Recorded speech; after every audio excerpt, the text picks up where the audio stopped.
Why is total fertility rate changing Southeast Europe?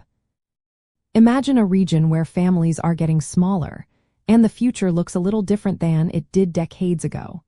That's what's happening across Southeast Europe. The total fertility rate, which is the average number of children a woman is expected to have in her lifetime, has been dropping steadily. Most countries in this area now have fertility rates below 2.1, which is the number needed to keep the population stable.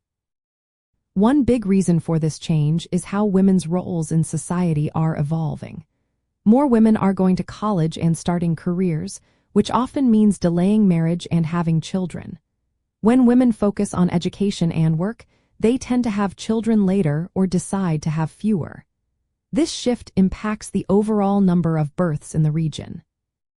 Economic factors also play a major part. Many young people face job uncertainty and rising costs of living. When money is tight, starting or expanding a family becomes harder. People worry about affording housing, health care, and education for their children. These worries lead to smaller families or postponing having children altogether.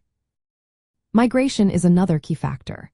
Many young adults leave Southeast European countries to find better jobs in Western Europe. This reduces the number of people of childbearing age in the region. When fewer young adults stay, the birth rate naturally declines.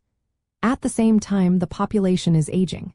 Fewer young people are around to have children, and more older people need care, which adds to the demographic shift. Social attitudes are changing too. Having fewer children is now more accepted and common. People are less pressured to have large families, and access to contraception and family planning services has improved. This gives individuals more control over when and how many children they want. Governments have tried to encourage higher birth rates by offering financial incentives, parental leave, and childcare support. But these efforts have limited success because economic and social challenges are deeply rooted. For example, some countries provide cash bonuses for families with children or tax breaks, but these measures don't fully address the bigger issues like job security and housing costs. The effects of these changes are visible in everyday life. Rural schools are closing because there are fewer children, and some communities are shrinking. Cities are seeing shifts in family structures and housing needs. Overall, the declining total fertility rate in Southeast Europe is driven by economic pressures, migration patterns, changing social norms, and government policies.